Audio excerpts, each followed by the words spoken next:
Hi, this is Asim, This is Sujoy. This is Amrita. and you're listening to Khandaan, a Bollywood podcast about the three main Khans of the Hindi film industry: Amir. Salman, And Shara. Hi, you're listening to Khandaan, a Bollywood podcast regular feed. Thank you so much for your support over the years. We now have a Patreon channel with bonus content and exclusive merch for those of you who would like to support us. Every dollar goes towards creating more and better content. Visit us at patreon.com/Khandaan podcast. Hi, and welcome to a new episode of Khandaan Podcast. My name is Asim Bernie, and I'm joined with my lovely co-hosts Amrita and Sujoy. Hey, Amrita. Hey, Sujoy. Hey, everybody. Hello. Guys, we reached 300 episodes of Khandaan Podcast. How does it feel? How does it feel reaching this milestone? Tiring. Genuinely, I thought it was much more than 300. I'm kind of shocked that it's only I 300. think it's more we've lost count and we've done more content because you have to see we've done also a bunch of YouTube stuff. We've done a lot of Patreon stuff. Ah, So I think we're 100% over 300 episodes. But from the yeah. count of our Spotify, Apple podcast thing, it's 300 episodes. So that's why I'm kind of actually it's 301 because we already posted Kyun Ki on the last one.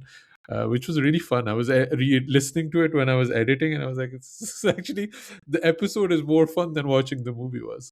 I had It a couple of always is the friends. case. Yeah, I had a couple of friends reach out and be like, the jaws dropped, and they realized that Kyun Ki was going to be our 300th episode. Milestone Um, picture. yeah.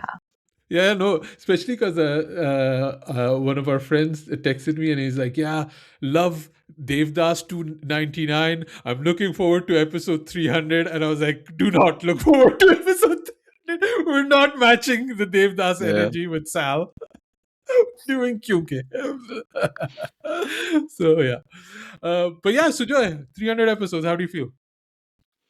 I think we should have been paid more to get here, but sadly we are not. I'm just happy to hang around with you guys to talk about our favorite thing, that is desi masala, movies, Bollywood, all of that. Um, yeah, I mean, as the world burns and we sit around on our podcasting chairs to discuss the fun stuff, it's a bittersweet feeling. Uh, Obviously, I feel very privileged and happy that I still have you guys around to talk about the fun things, but also aware of the world around. It's a bleak picture outside, so I'm glad that we have this comfort zone that we have built together, and we have this community that still is around following us and contributing to our conversation and joining us week after week for each of the episodes, all 300 of them. For people who are recently discovering us through our new social media presence, come along. Let's hope for 300 more. Yeah, but it's funny because I was thinking about that because literally the world is burning today again, and I was thinking if we even start this as an intro, how many times have we done this intro now? The world is burning. We've had lockdowns, we've had pandemics, we've had war between our countries, we've had war outside of the countries. Pakistan is now surrounded in two wars at the moment. It's just juggling wars, and the thread has always been us kind of getting together, sometimes having a laugh, sometimes being comfort to each other. But I want to the point you said about it still being fun. Amrita, is it still fun? It's fun to hang out with you too. You know that I love hanging out with you guys, and I can just talk for hours and hours and hours. And you two are probably one of the few people with whom my social battery doesn't go down, or it doesn't go down as much as it does with other people. Um, are the are the are We'll take it, the Amrita. movies We'll take the not as much compliment. Are the movies still as much fun? We are definitely excavating some horrors right now. Yeah.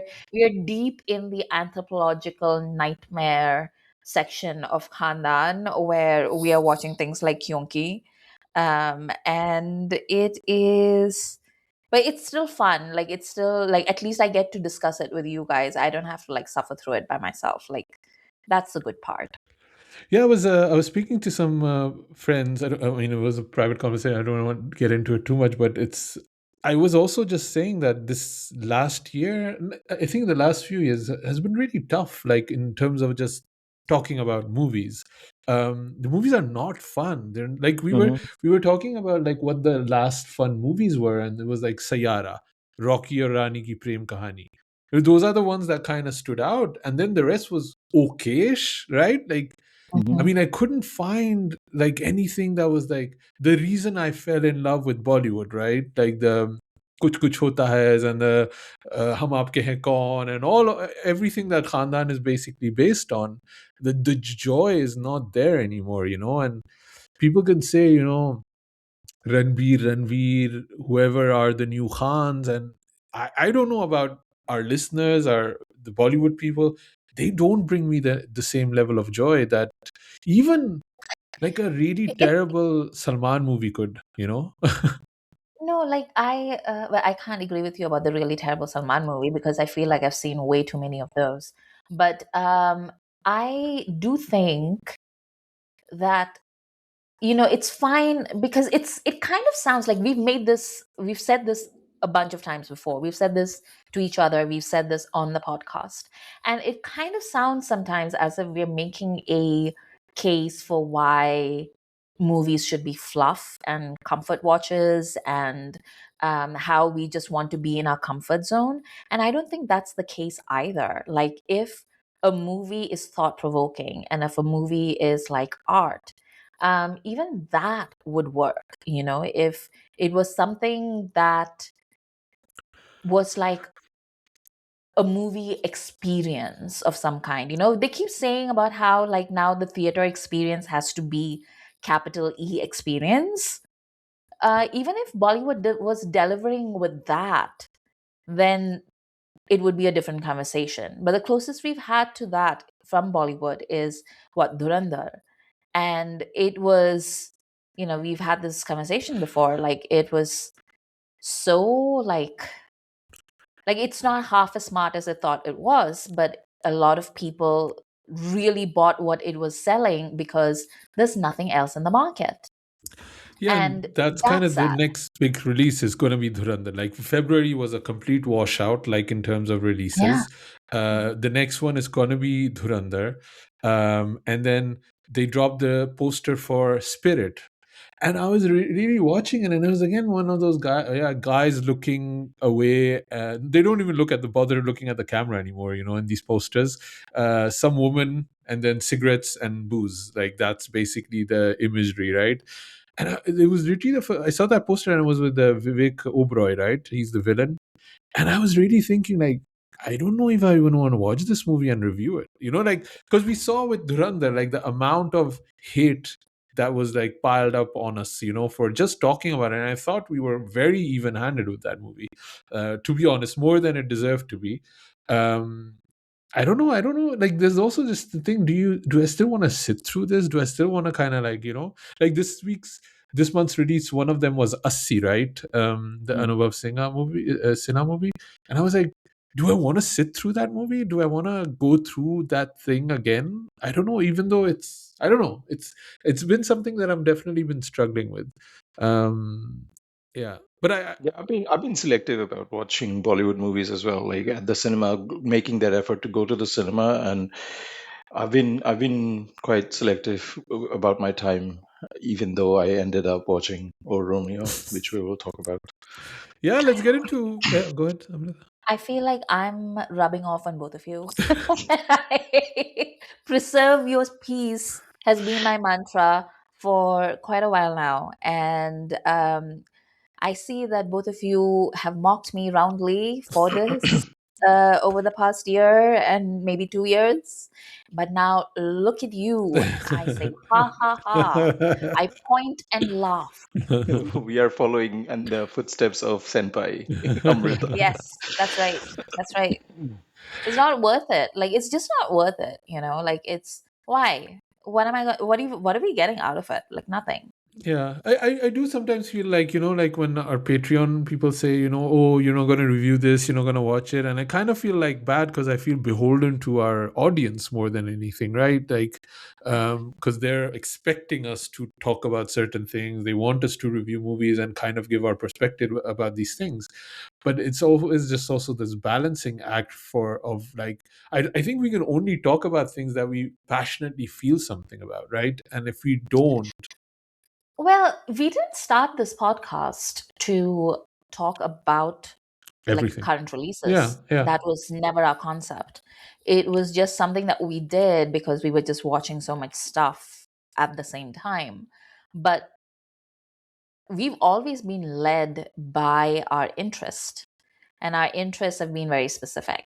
So we are going to be having a conversation about that on our Patreon, which you could listen to as well if you sign up for as low as $1.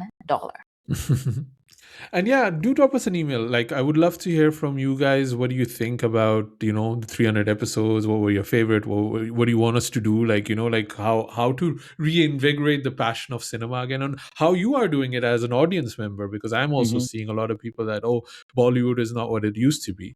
I'd love to hear like people that are still very engaged in it, and still very much love it, just to kind of get your thoughts, and also, yeah, just let us know if you still love us. I think it's always just good that, I do that regularly when I see something, a piece of content like Pulkit does something, or Shrimi is doing a podcast now. Shrimi, she's been on the podcast a few times.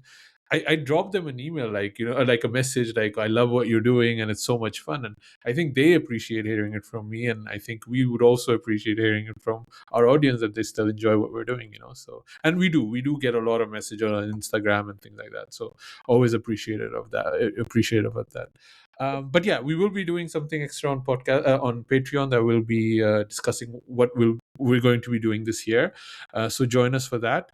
But let's do first this email that I received from Harsh, about our Devdas episode. Because I love emails, I'm talking about emails now. Um, Hey Amrita, Asim and Sujoy. Hey lovely people. I'm writing to let you know that I love the three of you. I started listening to your podcast during lockdown when I was away from home, living alone and going through a very low phase.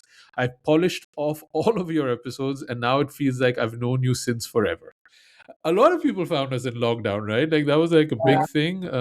So yeah. When doing their bartans Yeah. in the kitchen. Yeah, yeah. And also just the fact that a lot of people find us in their lowest phase, which I don't know what that means. Like, are we rock bottom? Is that what you hit when you? Is that? Is this? Are we the cave in Manjuman boys? No, we are the agony ants. My biggest gripe with y'all has been how little you discuss SLB. When you do, how much grief you give him. But thank God for Sal, and thank you for inviting her in. I've listened to those episodes at least twice whenever Sal joins in. On SLB, I think he's a visionary, and like any other, put his credentials as a director aside, and he's an accomplished music composer, like Mohe Rang De, lots of songs that he likes. Add that his astute understanding of dance and choreography. He's given us so many indelible images that are indispensable to Hindi cinema now. I know the comparison that's drawn is Raj Kapoor, but Raj Kapoor can claim his caliber in these departments. And yes, SLB is shitty, but his shittiness isn't a patch on Raj Kapoor's, I think. Also, Asim, your point about Devdas being devoid of emotion still stings. I'm glad the goat Madhuri worked for you. I mean, she's a gift to humanity and she's always serves, but that transition into Hamesha Tumko Chaha, Aishwarya is sticking out her hand, holding that diya from her doli at the end of the song. Didn't that give you goosebumps? Or at the end when she runs from Devdas with that visceral cry, once she's sure it's him. I have many more opinions and nice things to say about you three, but some other time. Best, Harsh. You should have made it this time, Harsh. Clearly, we're begging for love. So, yeah. Um, I'll address my part because I'm, my whole focus is me usually. Actually, funny enough, I was watching Wuthering Heights a couple of days ago, and what's her name? Emerald Fennell is the director, I Hmm. Yeah. think. Mhm. Who I and it's so funny because this email dropped, and then the connection between her and SLB's filmmaking just kind of connected in my head. How similar both are, because both mount movies on such a large scale. They get the most popular actors available. The set design, the minutia, the details, the world that they build is so visually lush, right? And they also have very like specific kinks, like both of them, like Sal explained to us, right? Like Devdas Mhm. has very specific kinks, and Emerald Fennell has them and shows them in Wuthering Heights. But Wuthering Heights, I was watching it and I did not care for any of these two people. I did not care if they ended up together. I didn't care if they died. I didn't want their happiness. None of it. And that's exactly what I feel with SLB's characters. I don't care. Like, I don't care. Like, I don't. And I also understand that both with Devdas and with Wuthering Heights, these are not supposed to be good characters or good people, or like they're not great. So I think that also was a connection. But yeah, it was just that I don't care for the characters at all. Like, yes, the Dia and the thing, this time it worked more for me than it did in the previous watches. But still, it's also with Emerald Fennell. I really loved her first movie, Promising Young Women. I really, really loved that woman. That movie. And since then, the visuals have taken over. The imagery has taken over. The budgets have taken over, and it's The never kink has taken over. the king has taken over, and it's never reached what the level for me for Khamoshi was, or even Hum Dil De Chuke Sanam, if you want to add it, because all of those other focus are the things that Harsh seems to appreciate. I've never really appreciated SLB's music compositions necessarily. um, Choreography, sure, but yeah, I mean, that's just what I wanted to address. But yeah, Amrita, what do you think? Are we harsh on SLB? Maybe a little bit, but you know what? Somebody needs to address the balance, because a lot of people who talk about SLB are just very uncritical because he's so pretty. Mm. You know what I mean? Like, they don't really stop to think about, like, what is it that the prettiness or the aesthetics is covering. And I think, like, we talk a lot about that, but we might be probably a little bit more heavy handed on that side, which is why we wanted Sal on this Yes, podcast to exactly. be Yeah. like, Yeah. a good counterweight, which he was. Um, yeah, yes, I mean, I generally agree with Harsh. Like, he definitely is somebody who is more of an artist, creating cinema for art more than any of the other people in Bollywood right now. But also, like, Bansali Productions has been doing like some super shady stuff as well. They're sort of like, um, they've been trying to go mainstream, whatever the mainstream is at that moment. Like, there was that movie with Shahid Kapoor, for example, that he produced. I can't remember the name of it. It was Shahid and Sonakshi. That Rajkumar, R. rowdy Rajkumar. Rajkumar, that was, yeah. So, like, like, you could see, and even in Ram Leela, you could see like Ranveer's character and the way that he had conceived of Ranveer's character, like all of those things, like, or like Bajirao Mastani, where like Mastani just sort of fizzled into nothing, where Bajirao took center stage, or even in Padmavat, where Khilji got like more of a star treatment than either Padmavati or Ratan Singh. um like, you can just see that he's sort of like trying to match the temperament of the era. And while it's true that Raj Kapoor was probably a more heinous man in his private life, although I have heard some like really disturbing shit about Bhansali as well, but we might want to consider that Raj Kapoor was always like more true to his artistic vision than to whatever the current fad of the year was. Like, he didn't really care. Like, when he made Mera Naam Joker, for example, like, I'm sure everyone told him that it was going to be a giant flop, like a 4-hour philosophical exercise about identity of a clown. I mean, but that's the kind of man that he was, where he was just like, like cinema is art and art needs to lead the way in some way. Whereas Bansali is like, for me, the biggest critique for Bansali is that he's just so devoted to the past. He's such a student of Yeah, nostalgia that he's absolutely forgetting to invent anything new. And yeah. that just frustrates me.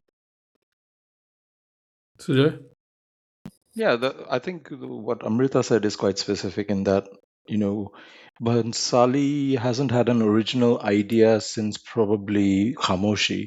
Even like Hum Dil De Chuke Sanam is Wo Saat Din, his entire Ramlila is a remake of, Romeo and Juliet, or, whatever, Laila Majnu. And everything is a homage to the past. As you say, there's Pakiza, there's Mughal Azam that he reveres, and not necessarily something that he's creating art by himself, which Raj Kapoor did. He's not a creator. He's a follower. He's not a leader, I would say. I think it's also interesting because you were speaking about, the production, which kind of also, and again, sorry, Harsh, we're going into negative with it, SLP again, but like we're not stopping here. But it's interesting because literally this month, there was a release by Bansali Production, which was Hmm. Do Deewane Sheher Mein. Nobody's watched it, right? Like the movie completely flopped. And these are the movies that Bansali has produced. It's Shireen Farhat Ki To Nikal Padi, Hmm. Mary Com, Gabbar is back, Malal, and then Do Sheher Mein, and I think R. Rajkumar also, right? So I mean, in terms of production, these are not great outputs of the Yeah. artist, right? Like, so if SLB's thing is, if it's only, if you do it my way, then it I can make it work. Anything else is not gonna is not gonna hit anywhere. So also it feels like a weird cash grab every time. So like Amrita, you were saying, right? So I don't know. I still have issues with. Also, Padmavat was fucking Islamophobic, man. Like it's like, I just want to lay that out there again. Just like let's not forget that part. Like after all of the nonsense, and none of them came up to protect Deepika. Also during Hmm. the production, not Yeah. even her husband. So there's a lot of shady stuff that goes on, and I think a lot of it with his artistry, because I don't know, the lengas are so cute that we kind of give him a pass for that. So I mean, yeah, that's kind of my view about it. But talking about another producer director who hasn't been really hitting the mark, you saw O Romeo, right? Yes. Yeah, it's directed by Vishal Bharadwaj, who is known for his Shakespeare adaptations, and he's done that really well. But I don't. What else has he done in over the last couple of years? I'm just trying to find out. So we know him from Omkara and Kamine, Haider, Makbul. But the last directorial feature he did was Khufia, which was the Netflix spy special, like a I really TV like that one movie. though. I really like that movie. And then he also did Charlie Chopra and the Mystery of Solang Valley, which flopped completely on Sony Live. Kutte was produced by him, not really great. Rangoon, which was also a big miss for me. But O Romeo, I had hopes because Shahid and him coming back after Haider, right? And it's based on a book by Hussein Zaidi called Mafia Queens of Mumbai. It has all the ingredients of that, gangster lore that he's very much, familiar with, and he has performers like Shahid Kapoor, Farida Jalal is in it. Um, Tripti who Dimri. else? Tripti Dimri. Avinash Tiwari and Tamanna, and these are all big names. And that the trailer kind of sold it to me, but the reviews started pouring in, and everybody was not sold on it. And I still gave it the benefit of the doubt, and it's 3 hours long, and it's really batshit random. Not even crazy, not even like there is no quality control as such. It's like a first draft out of nothing, uh, just random characters going their own way, and it doesn't make sense in the end. It just felt like Vishal Bhardwaj making a spoof out of his own movies. Yeah, that's my take on it. It's horrible. Oh my god. I was reading also this article about how producers are pissed off at the Vishal Shahid combination. Mhm. That I mean, you're mentioning, Kamine, you're mentioning Heather. Heather, but like producers and distributors are not happy with those movies. Like they might have gotten critical acclaim, but Hmm. apparently they didn't make money, and a lot of distributors and producers lost money on that movie. And it obviously when Go ahead, Amrit. I feel that that's probably like par for the course for a Shahid Kapoor movie, though. Like, Hmm. what was the last big hit that he had? The robot movie with Kriti. That was, I mean, it's not a big hit, but it was like a moderate success, I would say. But Shahid has not had a good track record at all. Like it's like if he has a good movie, he will make a bad movie after that, and Mm. he will commit fully to it. Like he'll like go 150%. But it's like, what are you even doing? Like what was it about this that attracted you so much? And like, what is it about O Romeo? Do you think that Shahid was attracted to? Oh, it still has that Kamine vibe to it, right? Because it's set in the gangster world, and he has a lot to play with. There's a lot of fun. There's very much colorful language in how Bharadwaj writes his dialogue, but the execution is just not there. It's supposed to be a star-crossed lovers kind of a story with this gangster and this girl who's trying to seek revenge, but the love angle just flops. There could have been so much more like to it, but it just fizzled out so quickly. Mm. Yeah. So yeah, I don't know how much this is sustainable for these guys. Like Shahid, obviously, I think a lot of Shahid is also just like the Kabir Singh mode that Hmm. he's in for the last few years. Yeah. Um, but he seems like a weird guy, man. He just seems like a weird guy. I can't seem to get a handle on him, and I think he still has a lot of goodwill from the audience, but I don't know what that goodwill is necessarily built upon. Yeah. I don't know. Like, even as an action movie, this movie had something good on paper. Like the first kill or the opening action sequence is set in a movie hall, where on this cinema big screen. So his name is Ustra, and he's supposed to kill this guy builder, and tracks him down to the cinema hall where this producer is watching whatever movie is being shown, and it cuts to Dhak Dhak Karne Laga from Beta, and he's basically killing people to set to Dhak Dhak Karne Laga, and it's such a great scene on paper, and the execution is so bad. Like, it's such an forgettable action sequence. It's just, you feel bad for the writers who came up with it and how it's ended up on screen. Yeah, just from that you can extrapolate like how the rest of the movie is going to be. I was also surprised that the soundtrack seems so lackluster. Like nothing has really been standing out. Just maybe the main theme, the Romeo theme that I kind of liked, but like none of the songs have been really like wow, oh my god, like Mhm. a Vishal Bhardwaj produced and directed Yeah, soundtrack, which I was listening to BD Jalaile like a couple of days ago, and what a mm, track, man! What a track! And then nothing anymore. He yeah, also like sort of gave interviews about Disha Patni, who is one of the very minor characters in this. She does not even get a line of dialogue other than the guest song cameos that she is in this movie. And Vishal Bhardwaj went to town saying, "Oh, I had so many big plans for Disha Patni in this movie. He had written this particular character with her in mind and everything, and there's nothing else." Which is funny because everybody's giving interviews about this movie's failure after the movie came out, especially Shahid being very, very vocal about why people are being critical of his this movie and his role in it. yeah. Oh, what's Shahid saying? I've been out of it, guys. Like, I have no idea what is happening. So I'm like, Amrita said, ooh, "There's tell a movie me. with Shahid out." It's like, oh Romeo, what is this?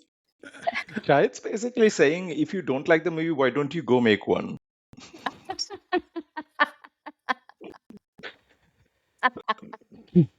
That is such a Shahid response. Oh my God. Yeah. Yeah. We also watched season 2 of Kohrra, right? I Yeah. think we all watched it. That you Yeah. did watch, Amrita, right? Yes, I What did. did you think about it? Um, it was really bleak, but it was also like really good. Mm. It It was was really very bleak. watchable. Yeah, like really good, but bleak in that very like Scandi noir, like British noir, um, inspired by Scandi noir sort Mm. of feel, like you remember Hmm. about 10 years ago when that was all we got. This sort of like reminded me of that in terms of tone. Mm. And I was pretty much done with that in like remote English village setting. But apparently, like I'm okay with it in a Punjab setting where I'm just like, oh yeah, okay, I'm into this. Mona Singh, what a star, man! What a Yeah. star.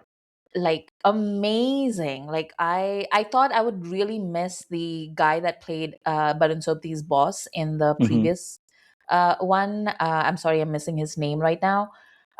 Who was such a good performer, and I think that was his breakout role as well. And I thought I was going to really miss him, and then Mona Singh came in, and I was just like, oh yeah, this is fine. This is great. And Barun Sobti, again, like you guys know that I've been like a huge advocate for Barun ever since I saw Tu Hai Mera Sunday, which was like the first thing that I covered for you podcast, by the way, 10 years ago. Um, and I like, I love that even the supporting characters or like the tiniest characters were complex and unexpected. Hmm. Like Silky, I didn't know that we were going to see her backstory come up like that. I love um Silky. I like Silky is the best. Like Silky Yeah. was the best even in season 1 where she was just like, you know what? I'm going to like I have dreams and ambitions. And then in season 2 where you see like Smooth and Silky is coming up and I'm just like I love it. Yeah. I love it so much. But yeah, Silky's my girl. And then that whole like weird incestuous like thing about like families and like what it means to be siblings and like what are you looking for. And it was so unexpected on like in both families, who they turned out to be and what they're and I did not see that thing about indentured slavery come up. Like I did not see that coming up at all. Yeah. um I guess I don't know as much about Punjab as you would need to in order to guess that that was coming. So there was a lot of like unexpected twists and turns that were like very Yeah. like, ooh, I didn't know that this could happen. I, I, Like well, the one note wrote down is this is not the Punjab that we know from Yash Chopra movies. It's very much that. No Sarso Ke Khet, it's all like bleak, like foggy weather every single day, and yeah. Oh, and yeah, that was the other thing. Like I watched this right after I came back from Delhi, and I'd been staying with my friends in Delhi in these DDA flats, like that are like like have zero insulation. Hmm. And I could feel that cold through the screen. Like it was just like bone chilling is what that cold is, and I could Hmm. feel it. um, I also really, really liked this season of Kohrra. I think I even liked it better than the first one. Because I found the first one, it's been so long that I didn't remember much about the first one, to be honest. I Hmm. had to go back to Wikipedia to kind of like remember were these characters even in the first season or not. And I felt that one was more kind of based on that a mystery box kind of setup where it's a very like twisted narrative and you don't need to find the threads. I thought this was quite straightforward, like a very straight mystery, and the reveal and the twist at the end was not one that I did see coming at all.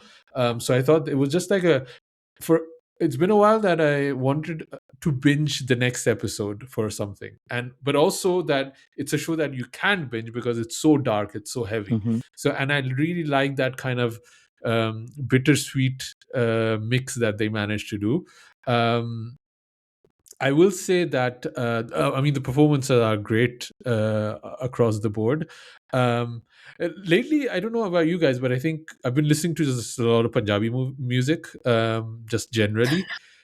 I didn't understand this Punjabi at all. Like I was so Uh, thick Punjabi, like I had real trouble with it. Like I really was focusing on, and I think I understand quite a bit of Punjabi, I would say, but this level of such authentic Punjabi, I really struggled with. So I was glad subtitles were of the Netflix quality that I could yeah. really kind of follow along. Also, like, kudos to them for not switching the language to like Bollywood Punjabi or Yeah, even Hindi. yeah. They stuck to their guts and to carry it around because it's a Punjab story. It needs to be spoken and told in that sort of slang and vernacular rather than transported for a more mainstream audience. They have to change it. They didn't bother doing that, which is kudos to them. Yeah, and it was just like the whole setting, the whole idea. There were two interesting points I want to say because Amrita is not on Twitter, so I'm kind of telling you what's going on Twitter. One was the guy, he's like this guy again, one of those men's right activist kind of thing, incel people. They were like, they were picking out that scene where Silky tells Baran Sopti's character about her past after they're married, and they were Hmm. like, see, don't marry women with a past, they will only tell you after they've been married, and now what can this poor guy do? And I was like, the poor guy that's sleeping with his bhabhi, that poor guy. Mm. That's the one where and kind of, and like fathered his own nephew, that poor guy. yeah, that poor guy. Clearly, he made that post like very early, and he didn't maybe see the rest of it. But yeah, it was like, wow, what's going on? And the second thing that's happening on Twitter, and this is just so funny. This is a director, Sudhir Mishra, I think Sudhir Mishra, right? His name.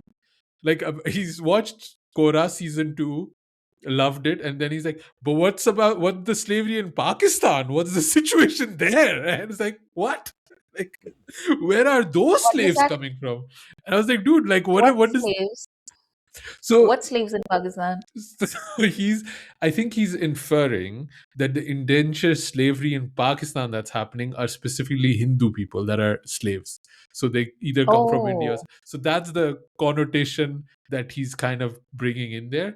But I just thought it was hilarious. That कि चैन नहीं है. Like liberals right wing चैन नहीं है. पाकिस्तान को खींच के ले आना है कहीं से. Like I just thought that was very very funny.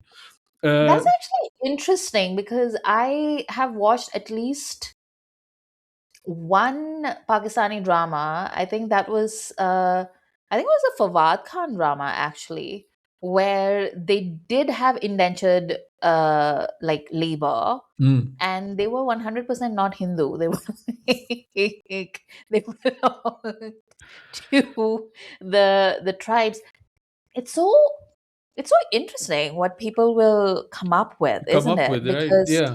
you're just like, do you not live in the same reality as we do? Because look at how we treat each other, and like it's the same. Like it's there's no like I'm sure there is like religious, like violence based on religion. Like, okay, fine, like you are not like fully human to me because you don't follow my faith or whatever. But that is not the criteria in South Asia. In South Asia, it's like you are lesser than me because you just are. Like you don't have the right lineage, you don't have there's so many other things. Yeah, And it's just wow. interesting. Like, yeah, I was like, I did not expect it, and then he got into a whole Twitter fight with people and stuff like that. It was hilarious. I was laughing with it. Amrita, are you watching the new show by Lisa McGee, the creator of Dairy Girls, How to Get to Heaven from Belfast. Belfast?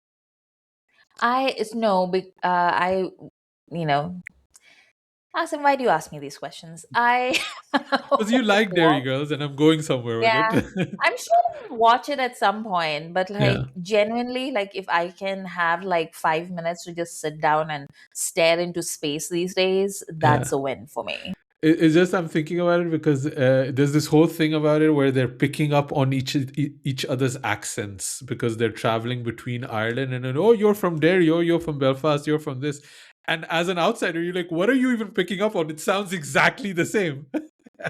But with Kaura, I had this where, okay, this Punjabi does not sound the same. Like I could not pick it out. Final thought. I think Punjab needs better sweaters. Like, I think that's a bigger problem that I have. Like, really, I think knitwear needs improvement in Punjab. I think this is. Yeah. I They're too hmm? they're too busy, like, sleeping with their bhabis to like knit better sweaters. The Bhabhi should be knitting. That's what you're saying. She's sleeping with her brother-in-laws.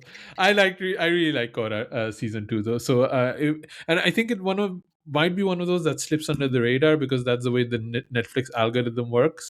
So, and something else will pop up and everybody will be talking about that. But I think if you have not seen it, I think it's a definite recommend from me. Same from you guys, right?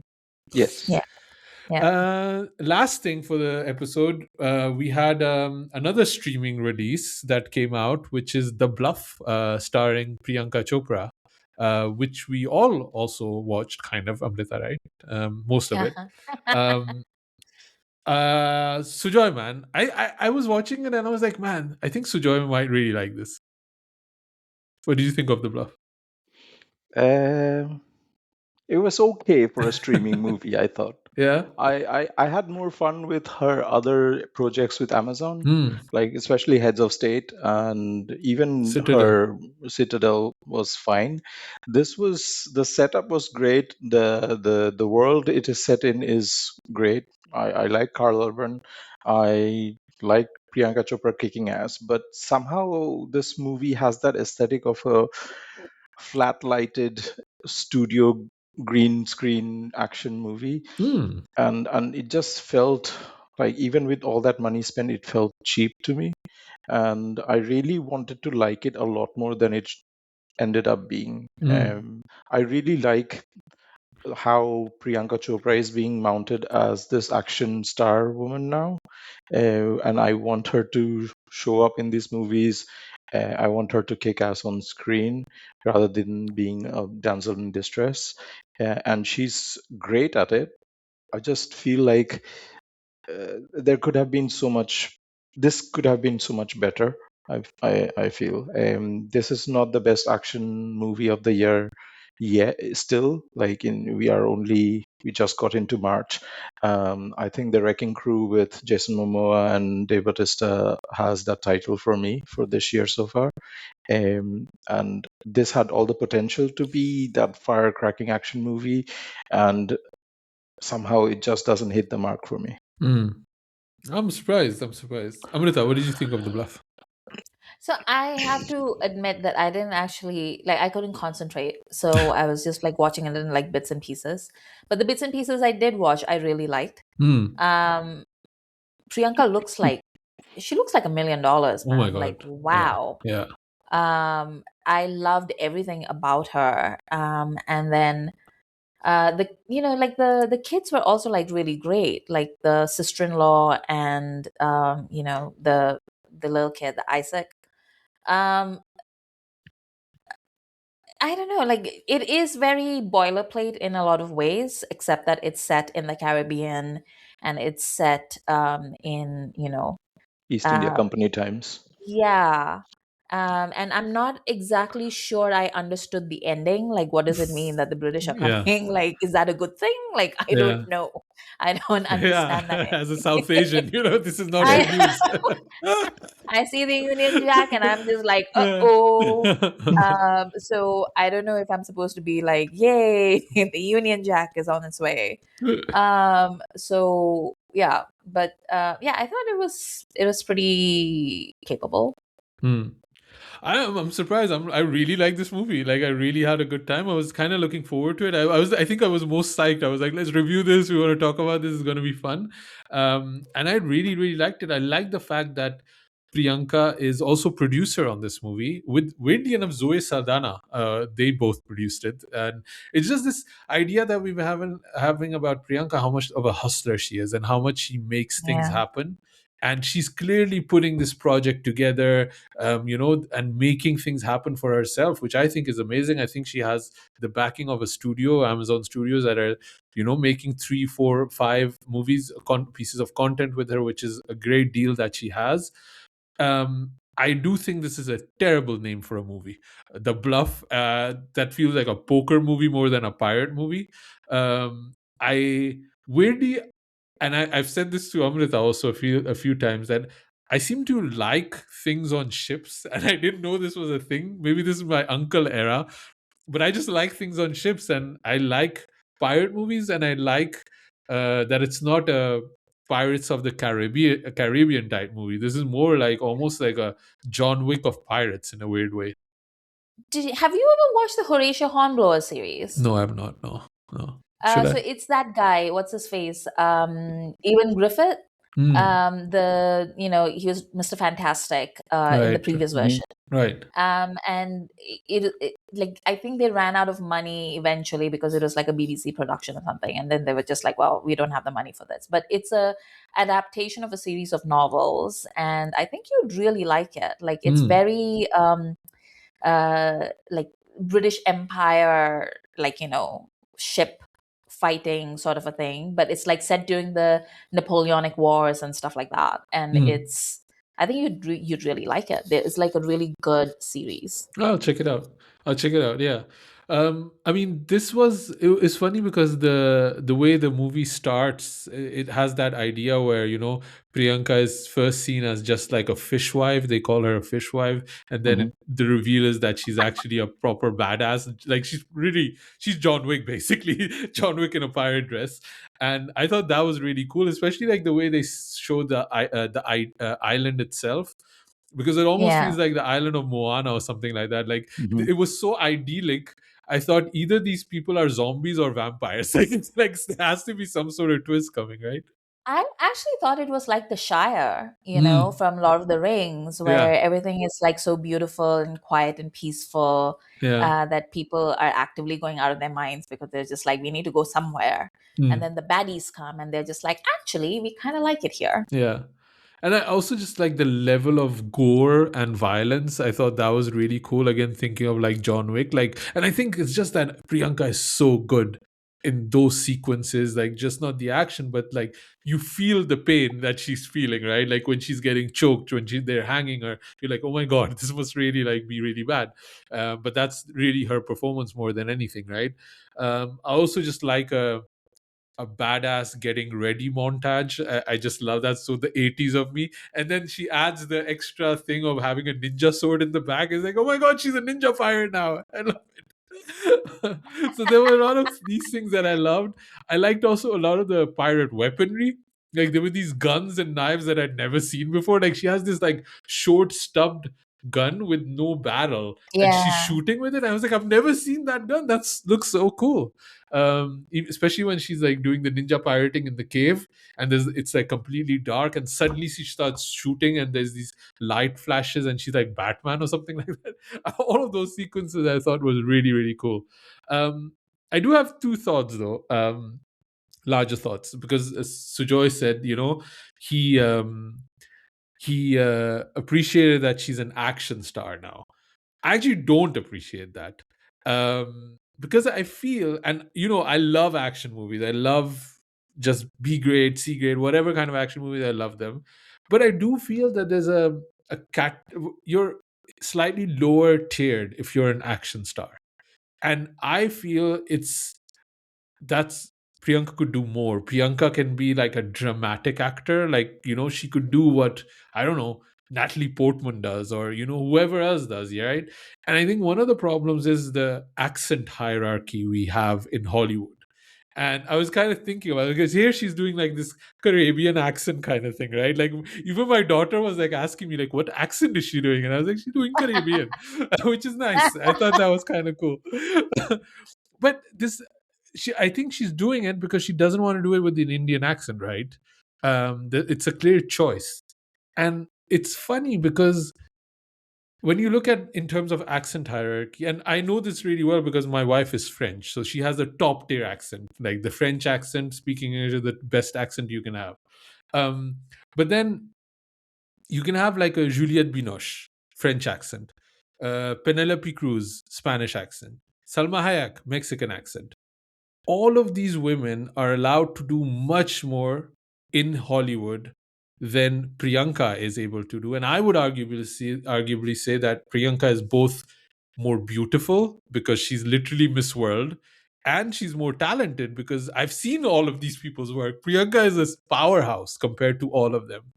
But because of the background and the accent that she has, she is not allowed to do that. And now she's kind of been relegated to become an action star, which has a lower shelf life. There's a point where your physicality cannot bring you, it doesn't allow you to do like even like you know Keanu Reeves is feeling this with the John Wick movies, for example.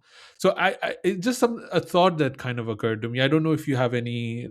I mean, you are right. Like, it took forever for Michelle Yeoh to win her Oscar.